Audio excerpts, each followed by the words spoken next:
cho thứ tỷ la thao đen đu là tôi cho nghe nê sa lì lần cảnh có thao lần đây phong có mô nên chỉ tao Giê-xu ta xin tới cho nên qua chỉ tao Giê-xu chia thông ít chính tràn tới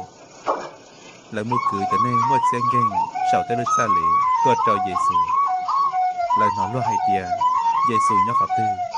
mà lời cử cho nên mò tôi trong tới Giê-xu một xua chia khó chơi họ cho giò tròn trung khi cho chế tươi chua để cho nên mò tôi cho trong tới tê chảo bùa lời thọ Giê-xu còn nữ chia lời có nữ ta do có nữ từ cho sư của tàu cho nên hòa tàu có Giê-xu